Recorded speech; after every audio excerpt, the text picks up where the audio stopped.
Welcome everyone to tonight's virtual town hall on voting. We appreciate that you tuned in during this very busy time. I'm Danuta Nietetsky, Dean of the Drexel University Libraries, and I will be your host for tonight's event.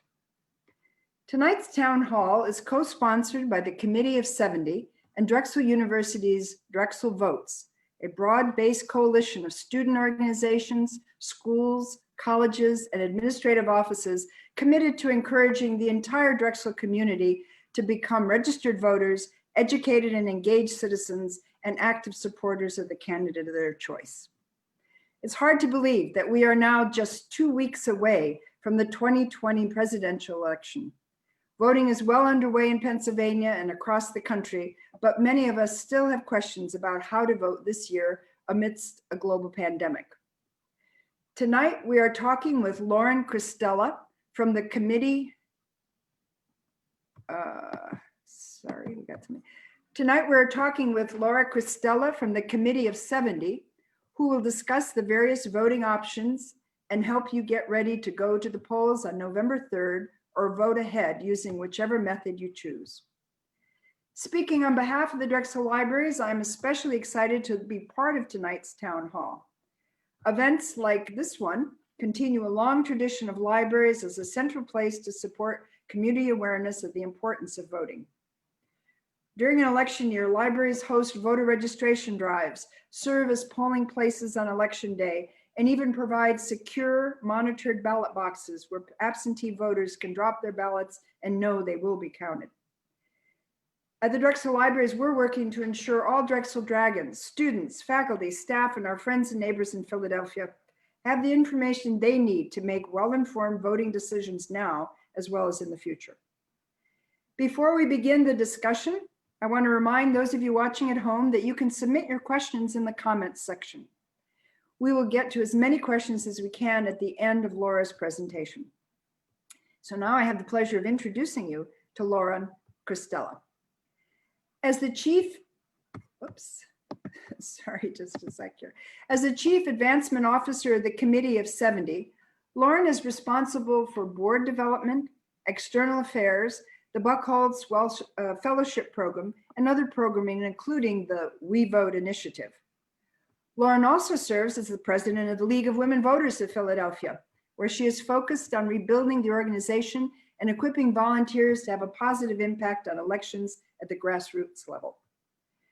Prior to joining the Committee of 70, Lauren was the Director of Student Affairs and Strategic Operations at University of Penn's Fels Institute of Government. She spent 7 years ensuring that students had excellent internships and job prospects in government, nonprofits, and private firms that serve the public interest. Thank you so much for joining us today. The screen's all yours, Lauren.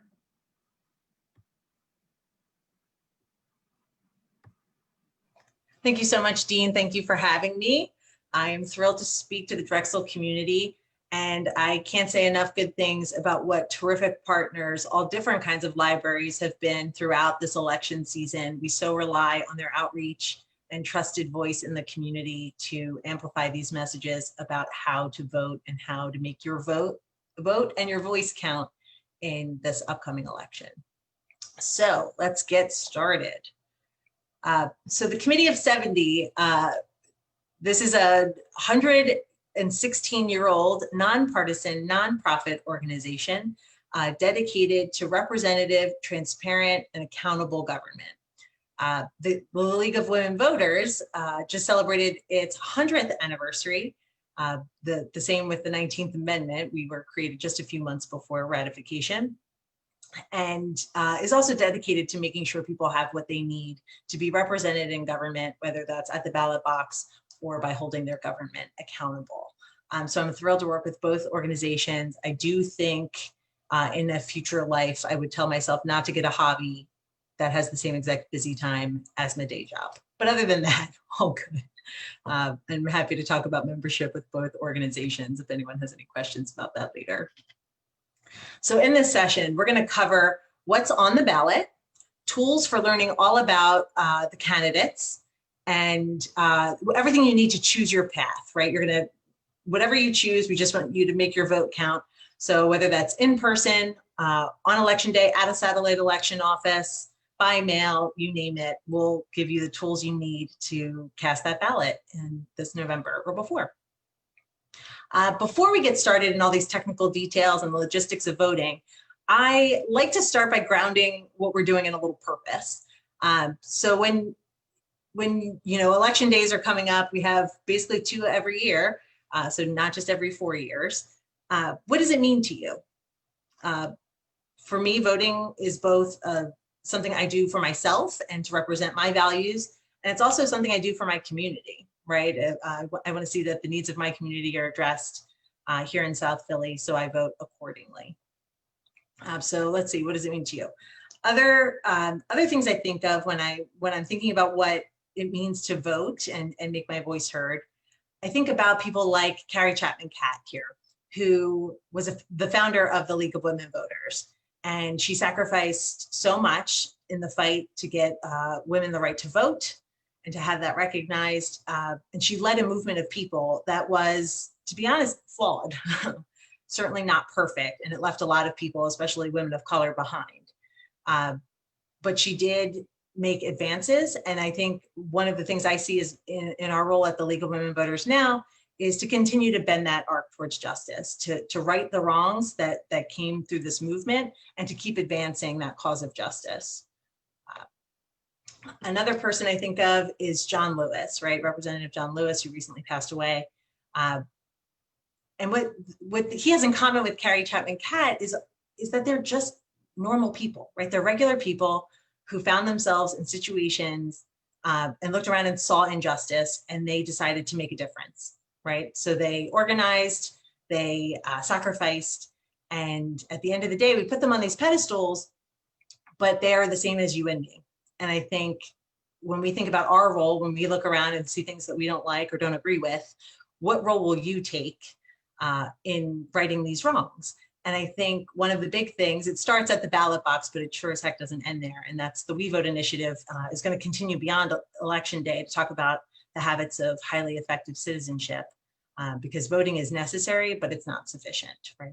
Bring about the change we want to see. And okay, voting this year, unprecedented is the word that keeps getting thrown around. Voting amid pandemic is something we haven't done in a century, right, in America. So one thing I really do like to point out is that we do have vote by mail, right? No excuse, absentee balloting is a thing in Pennsylvania. But this was not a change brought about by the pandemic. There was a bipartisan movement in the legislature in Pennsylvania a full year ago, in October of 2019, to pass this change. It was the first major voting reform in Pennsylvania in about 80 years. And both Republicans and Democrats thought this was a good idea to remove some barriers to the ballot box, right? So this had not become, it was not a partisan issue, and it was not some slapdash response to the pandemic.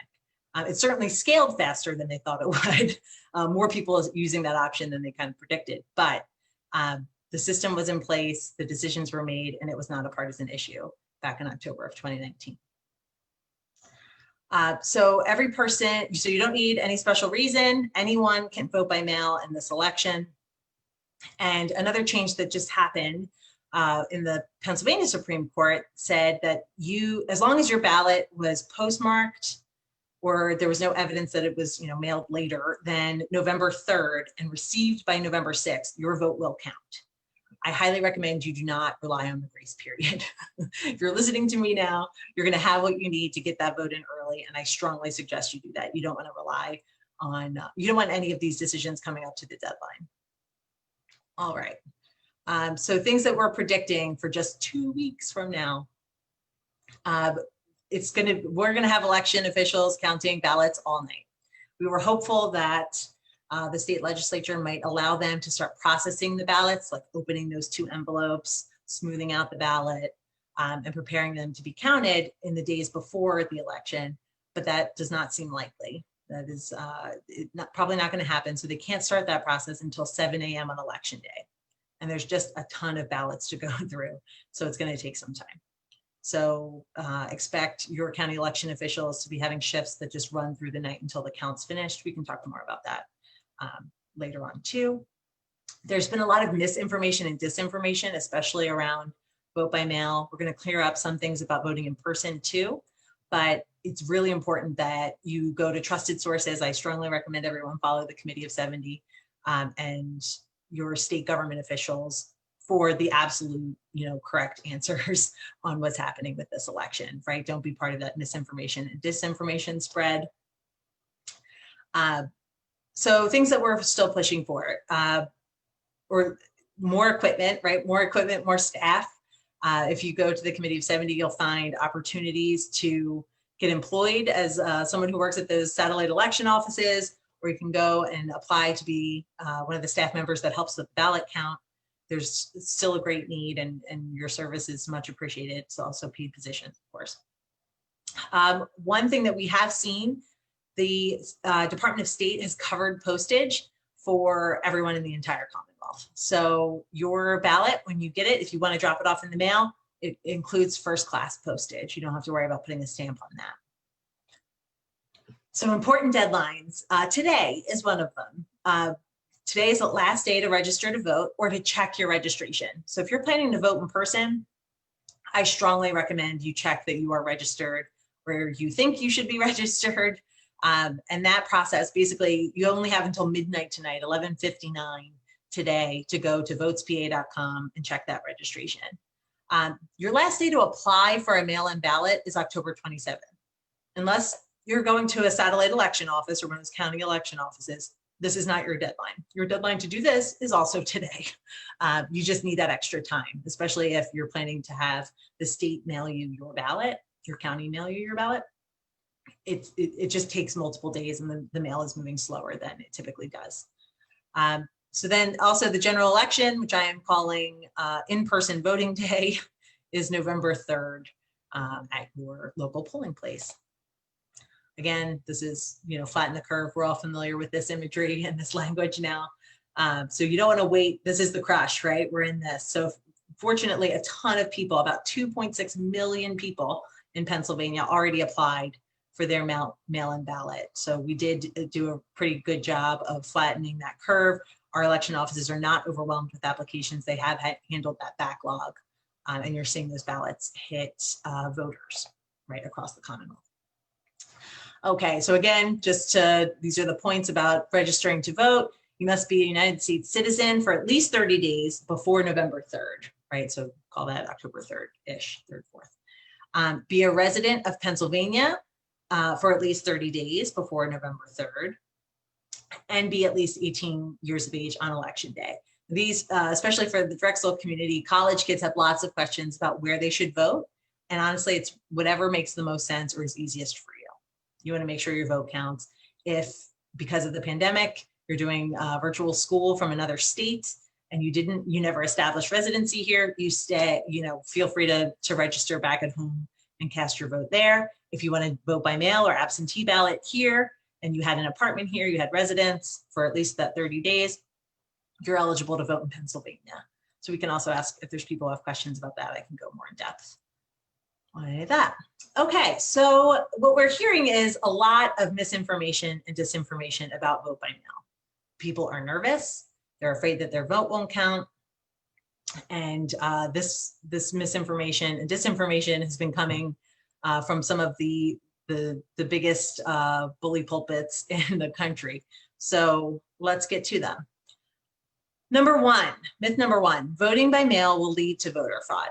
Now, we hear this all the time. But what the research and the data really bears out is that voter fraud is exceedingly rare. For one of these presentations, I will learn how to say this number out loud, but that's how rare it is, right? And while universal vote by mail is new to Pennsylvania, or no excuse vote by mail is new to Pennsylvania, it's not new everywhere. A lot of other states have been voting by mail exclusively for decades. Oregon since 2000, Colorado, Utah, Republican leaning state, right? This is not a partisan issue. It's really just about access to the ballot box. And they have fantastic systems that are secure and tested, and they've learned great lessons, and we're learning from them.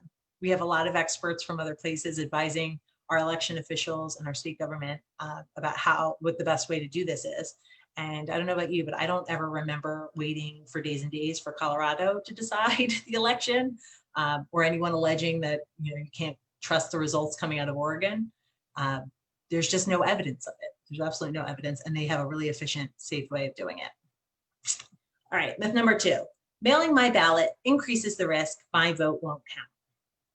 People are worried that there will be intentional fraud, that somebody will go and try to steal a bunch of ballots on their way out to voters, or they'll take your ballot, they'll suspect you of voting one way or another, and they'll take your ballot from being submitted to the county officials. That could be a problem if it were not for this awesome little barcode that is attached to every single ballot that goes out in the Commonwealth. So this barcode is unique to you. It is scanned and tracked by your county office. So when they are preparing it for shipping, it's scanned. You get an email saying that in a couple of days, your ballot will be mailed to you. They scan it again when it goes in the mail, and it tells you that your ballot's been mailed to expected in that 7 to 10 day window. If you don't receive it in that 7 to 10 days, to go to a satellite election office, your county election office, or contact the office by phone and request a new ballot, which is a perfectly fine thing to do if you're worried that your ballot has been lost on its way to you. They will void that previous ballot, and so that if anyone tries to submit it, that barcode will say, nope, don't count this one. And the same thing goes on the way when you send it back, right? If you received it, you voted it, you put it in the mail, and the system's just not updating, you can contact your county official and request a new ballot. Or you can ask if they've seen it, if the system is in fact accurate. So that way, if somebody tried to take your ballot out on either end, you have a great tool. So just one more time, votespa.com/mail ballot status to check the status of your ballot. All right, myth number 3, vote by mail gives one party an unfair advantage. We are seeing a big disparity in the demographics of who is choosing to vote by mail. There are far more Democrats voting by mail than Republicans, but that is largely because of the messaging around vote by mail coming from the White House. So there is nothing about the system that favors one party or the other. It truly just lowers the barriers. So what you will see is that more people vote. When it's easier to vote, more people do it. So turnout will increase, but not necessarily for one party or the other. Okay, so for applying for a mail-in ballot, I would suggest you can go to votespa.com. That's where you can find the form to print it if you want to do that. I think if you're going to mail it, it's like today, tomorrow. I would not wait much longer because they have to receive it, process it, and then mail it back to you. Same goes with applying online. You have maybe a little bit more time because it immediately gets to their office. You don't have to worry about the mail on the way there. But your best option at this point is to find that county election office. In Philadelphia, we have, I think we're up to 10 offices, satellite election offices, where you can go. They have terrific hours, 7 days a week. You can go to philadelphiavotes.com and find out all of those locations and all of those hours. Each county has at least one office, right? Your county election office open and on the spot. So it's not technically early voting, but you can go immediately apply for a ballot. They will hand it to you. Step aside, you fill it out, put it in all the envelopes, seal, sign, hand it right back, and you voted, right? So it's all in one step.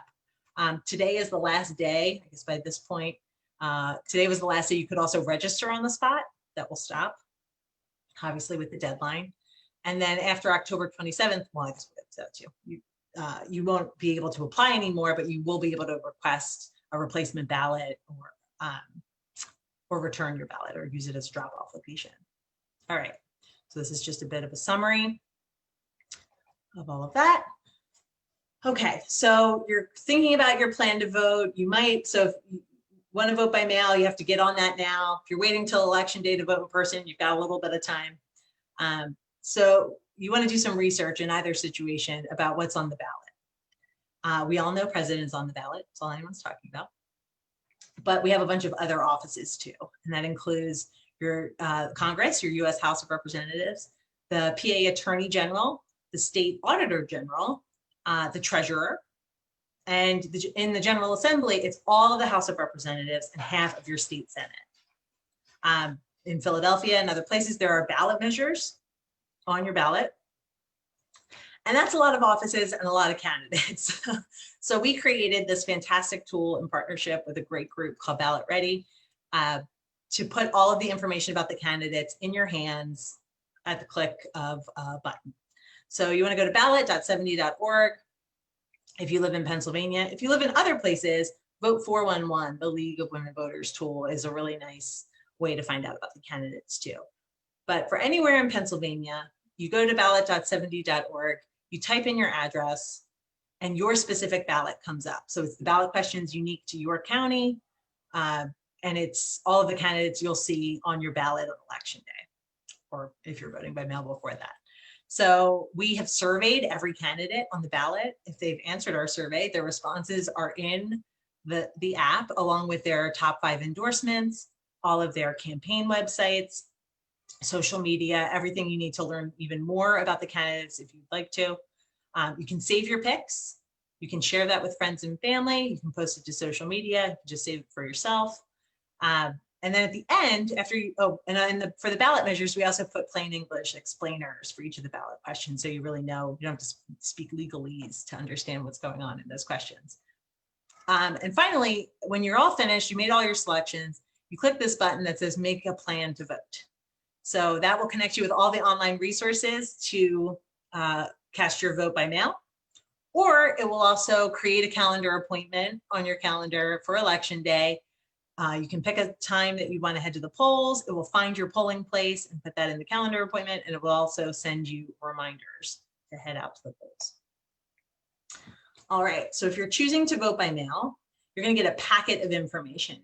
I know I voted for the first time by mail in the primary in June, and I was surprised by how much actually came with this ballot. So you get your big envelope, you open that up, can set that aside. You're going to want to have a blue or black pen. And this says ink, but I'm going to say pen because we've also heard about people using like felt tip markers, and it bleeds through, and then you have to request a replacement ballot. So blue or black pen. You want to be sure to read all the instructions. This is the instruction sheet here. So you have your ballot, the instructions sheet. This is the plain English explainer of the ballot measures, the questions on your ballot. This is the secrecy envelope, plain white, it says official election ballot. And then this is the return envelope. This is both, all of these 3 are extremely important. But you want to pull out all of these pieces, read through the instructions carefully, and make sure that you are in a place to be very mindful about marking your ballot. No crossouts, no trying to erase. The scanner will not know what you meant by those crossouts, and it might just think you tried to vote for 2 people instead of 1 person. And it will invalidate your ballot. So you don't want that. All right. So marking your ballot, the universal sign for voting is that big check mark in a box. You don't want to do that. The universal sign for voting this year is filling in that little bubble. That's the best way to do it. Only vote for 1 candidate. Be very mindful. Because of a ruling by the state Supreme Court, these secrecy envelopes became very, very important. And if you don't have one of these, your vote will be invalidated, right? You will not count. So no naked ballots, dress those ballots. Your ballot goes in this official election envelope. You put this in the large return envelope, seal everything up. On the back here, you're going to sign and date the today's date, whatever date you're filling it out. So that is so, so important. That's like signing the poll book. When you show up to a polling place, they wouldn't let you vote unless you sign on the book. They're not going to count your ballot unless you sign that envelope. Put a return address on it, drop it in the mail, take it to a drop box, hand it over at a satellite election office. All right, so this is a big question. What do you do if you change your mind or your dog ate your ballot?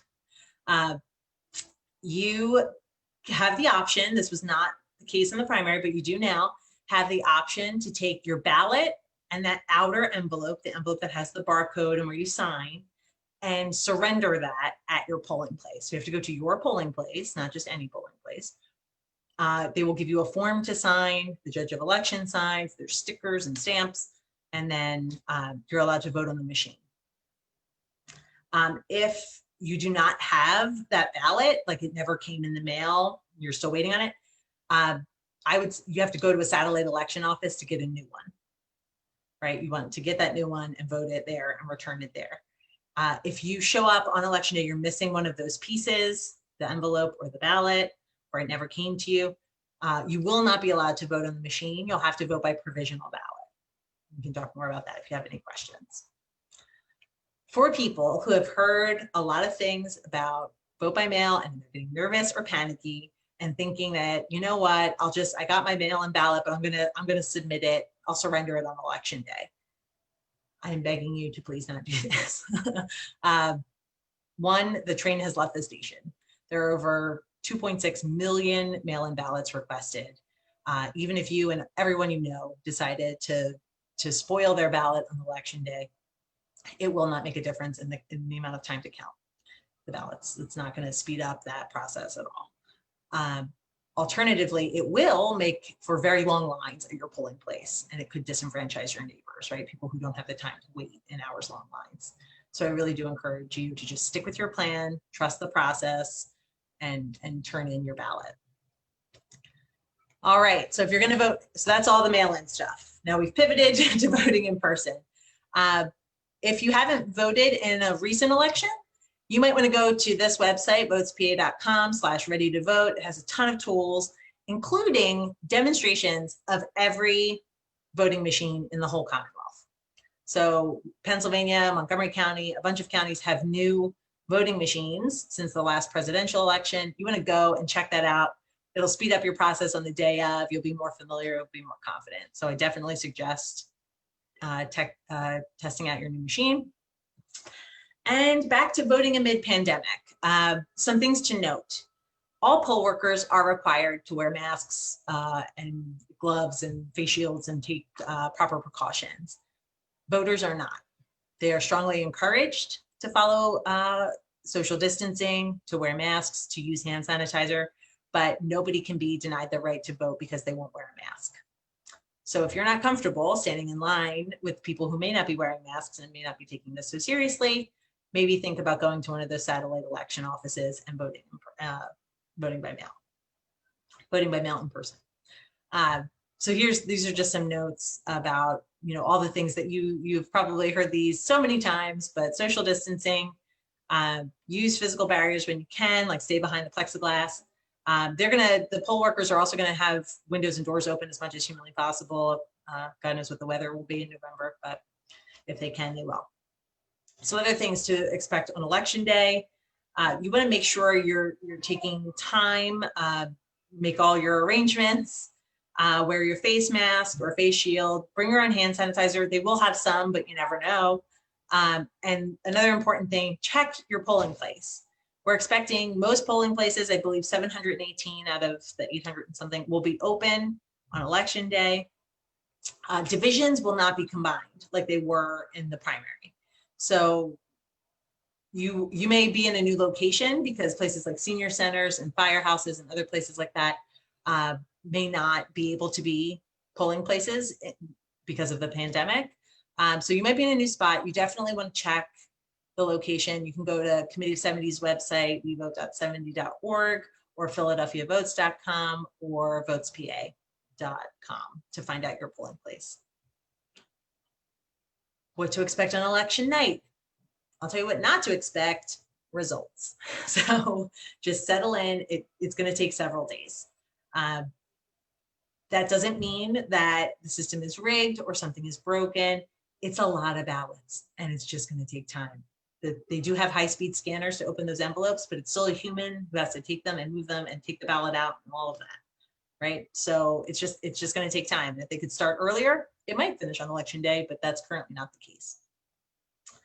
So one of the best things you can do for the success of the election and the days immediately after the election is to internalize this message of election week is the new election day, right? Settle in. We're not going to have a winner on election night. It's going to take some time, and share that message with friends and family, really, that it's not because anything is broken or rigged. It's just going to take time. So if you are looking for ways to volunteer on election day, election protection's fantastic work.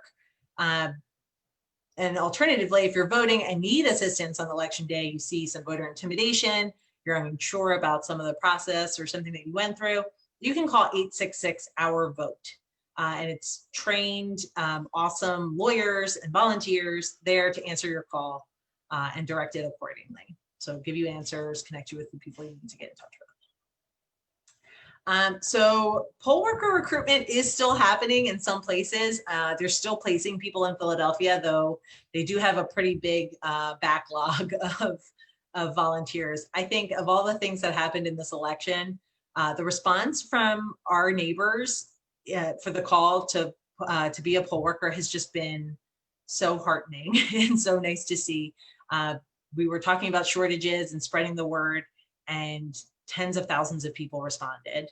And it's been really remarkable, the amount of people who are willing to take that risk and serve their community to make sure their neighbors' voices are heard. Other resources, Vote Riders is a fantastic organization that helps people get what they need to register to vote. Obviously, that's a little less critical after today is the deadline, but they really do provide the funding and assistance for anyone. So you think about returning citizens, people experiencing homelessness. This is a great service to get people the IDs that they need, not just to register to vote, but to access a lot of services too. New Voters is a terrific group that does peer-to-peer voter registration and get out the vote work. So at the League of Women Voters, we love going to high school students, but speaking to high school students, but the most effective thing is to have their friends talk to them because, you know, peer pressure works, right? We all know that. So let's use it for good and get them to register and turn out to vote. So with that, I will also plug, we have an amazing FAQ that we are constantly updating. So please consider going to that. You'll see that at wevote.70.org. And I'm excited to take your questions. So thank you, Lauren, for that really informative presentation. So I'll take questions now from our audience. I'll turn the mic over to John Wiggins, the Drexel Library's Director of Services and Quality Improvement, who will moderate the Q&A portion of tonight's town hall. John? Diane, great. Thank you very much. And thank you so much, Lauren. We do have a bunch of questions for you. And I'm sure keep on coming in. So here's the first one. If you drop off your ballot at one of the satellite offices, how long does it take before it shows up as received? I would give it at least 3 days. 3 days. Yeah, I would say about 3, maybe 4 days. You still have plenty of time to head back if you need to get a replacement, if that's not counted. Also, if you hand it in at a satellite election office, very likely, you know, you're not worried about it getting lost in the mail or somebody intercepting it. So it's a lot less to worry about. So give the system a little time to catch up, but it shouldn't take much more than 3 or 4 days. Got it. Thank you. A different kind of question. I received a damaged ballot in the mail. What do I do? Go to your satellite election office. Yeah, errant marks, rips, all of that. You don't want to take a chance. Just go into your satellite election office, bring all the pieces with you, and they will void that one and give you a new one that you can vote and return on the spot. Got it. Thank you. We're going to switch over to physical locations here for a second. My polling place has construction going on right outside that has rendered a major crosswalk inaccessible, and there's no shoulder, no sidewalk. You have to walk very close to trolley tracks. Is there something that could be done to help people get to the polls safely? For that specific location, I would strongly recommend contacting the amazing people at FairmountVotes.com. It says Fairmount, but they're serving all the neighborhoods in the city. And they have a terrific team of volunteers, and I know that they're placing people around the city.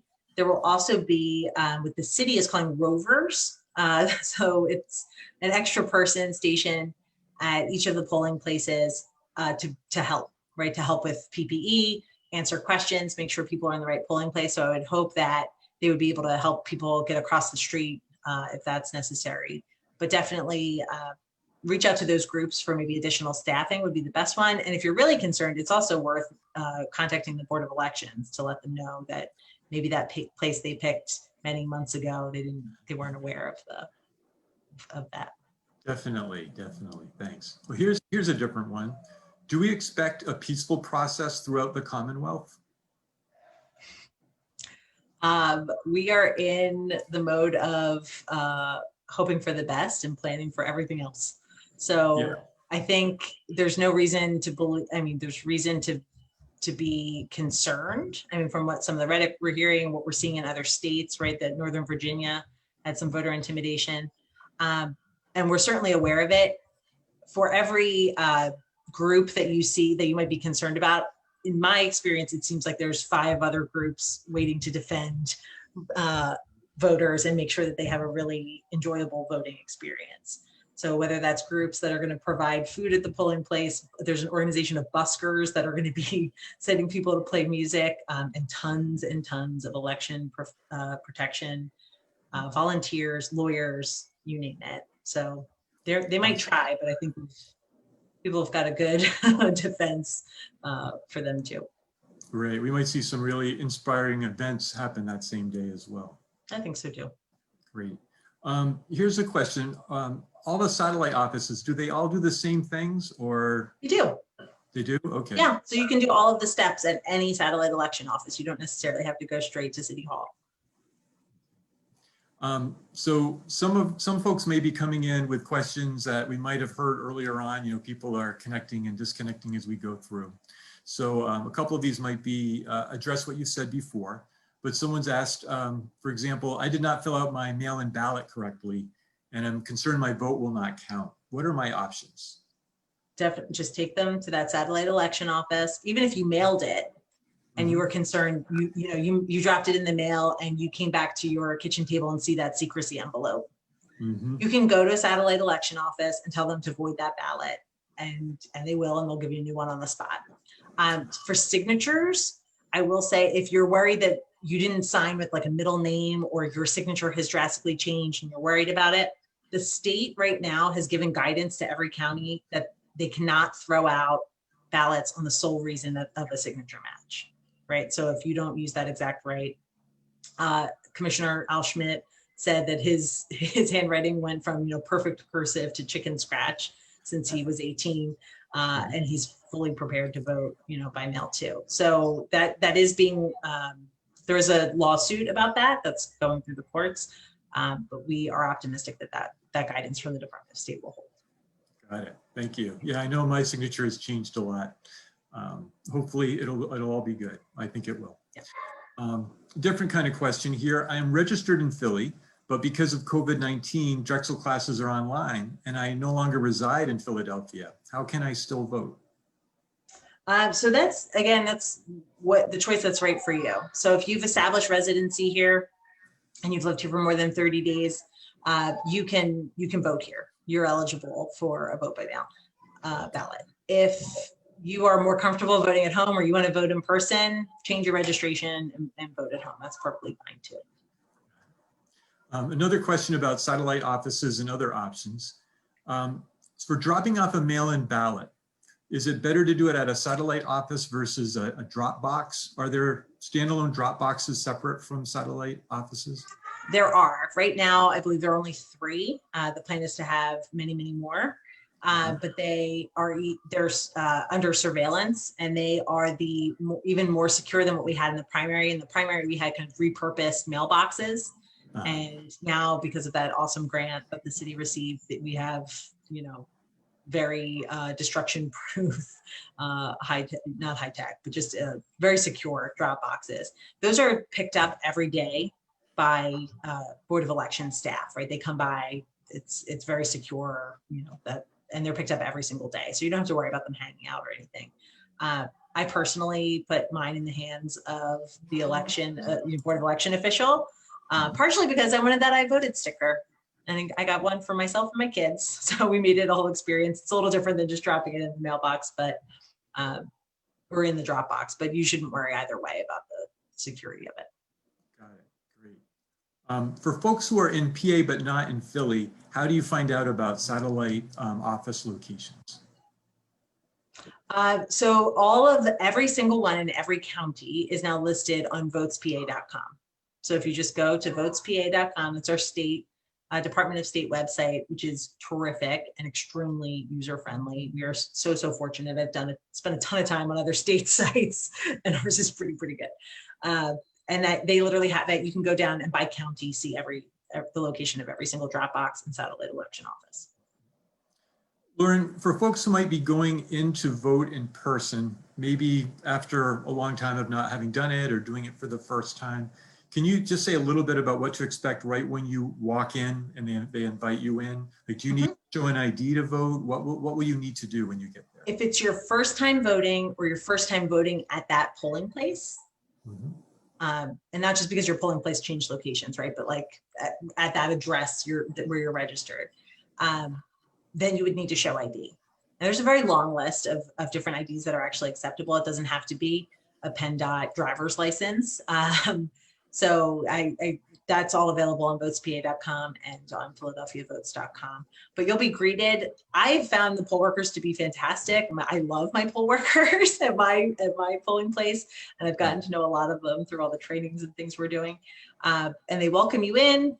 You'll sign your name in the poll book. If you're a first-time voter, you'll show your ID, and then you'll be shown to the machine. It's as simple as that. If you need help with the machine, you can ask for it, and they can help walk you through it. In Philadelphia, we have a process now where you get to review the printed receipt of your vote, and then it goes back into the machine. After you vote, you say, "Yep, that reflects all the choices I made," and then you're good to go.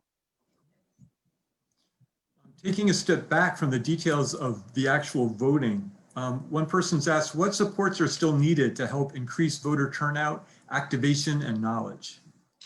Awesome question.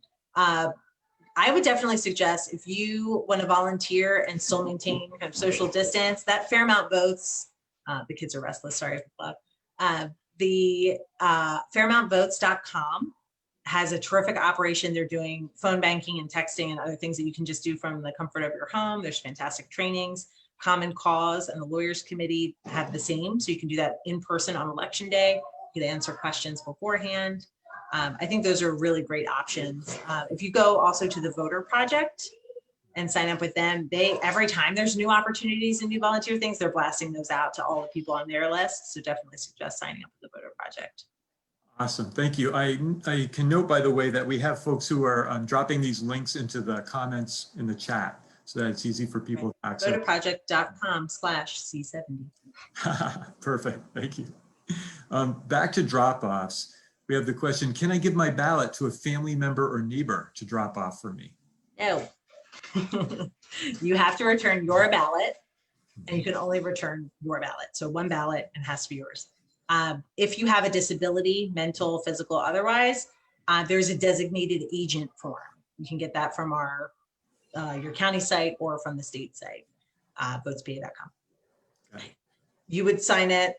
The person dropping it off would sign it, and it basically gives permission, and they attach it, with your ballot, and they put it in the slot or hand it to someone. But that's only those designated agent forms, and they're really limited in the use case, right? It can't just be because I don't have time. Right. Yeah. Thank you. We're down to what looks like our last question here. So if there are folks who have been holding on to one and weren't sure whether to submit it, go right ahead and do that right now. And meanwhile, I'll ask Lauren this one. I applied for an absentee mail-in ballot and it hasn't arrived yet and I'm getting worried. What should I do? If you applied back in August or before, ballots were being mailed out, I would go to satellite election office and get a new one at this point. If it's just too long, right? And we've heard from county election officials that they do not have a backlog. There's not, a ton waiting to go out. So yeah. If it went out, it should be 2 weeks by now. You can't be too sure on that stuff. So that's going to be my answer for everything. Go to a satellite election office. Sounds like a good source for most things. And lastly, while we give people one last minute or two to put in their questions, is there a common question or a question that you'd like to hear that we haven't brought up in this yet for you? So speaking about all these satellite election offices, and I think my slide didn't copy over, I wanted to highlight this. There's a lot of things you can do with satellite election offices, right? Up until today, you could have registered to vote, apply for your ballot, return it, right? All of that. Up until the 27th, you're going to be able to you won't be able to register to vote or check your registration, but you will be able to apply, get that ballot and vote it, return it. After the 27th through 8 p.m. on election day, all the county offices will be open.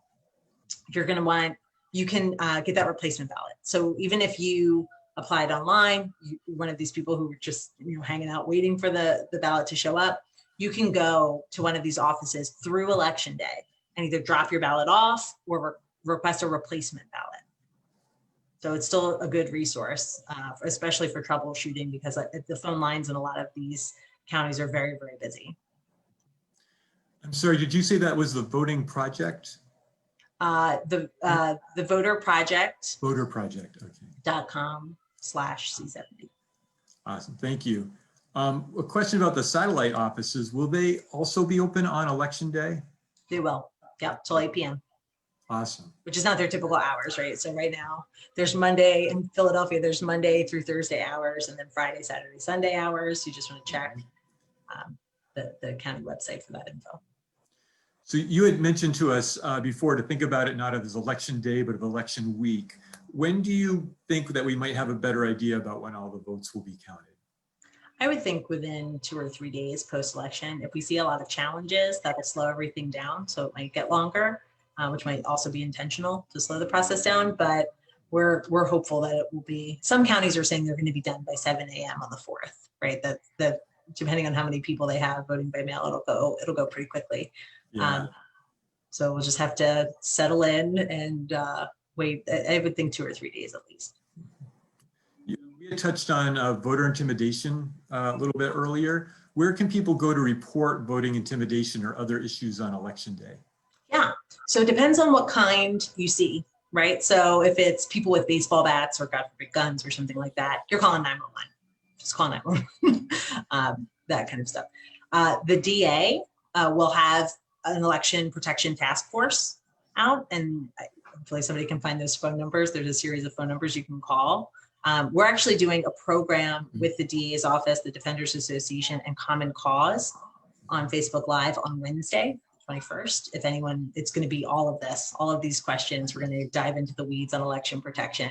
311, if you have general inquiries, feel free to call the Committee of 70. We've got a team of people ready to answer phones and questions. And then that voter hotline for just basic inquiries, or you're looking for a ride for someone, that those types of assistance issues, you could, the Fairmount Votes hotline is pretty fantastic too.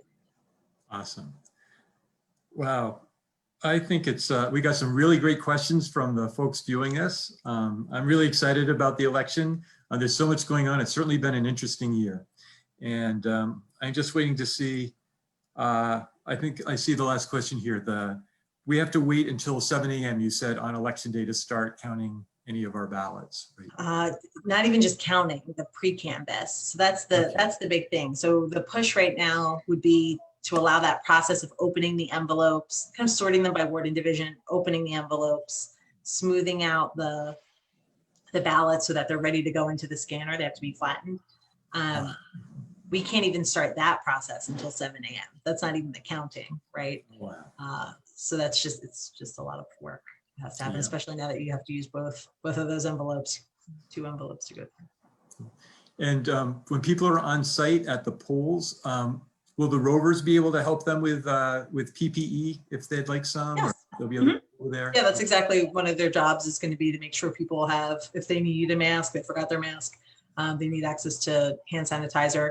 Everyone will also be given a glove to use the touch screens or to sign in with when you have to touch the pen and all of that. So helping distribute those gloves, all that good stuff. Awesome. All right. I think that we may have reached the ends of our questions for you, Lauren. Thanks so much. Thank you. Oh, no problem. Thank you. This is wonderful. Thank you so much for having me. We are, again, we vote.70.org for any questions. We have a great FAQ. And I just want to encourage everyone a happy and successful voting experience. Thanks so much, everyone. Have a great night.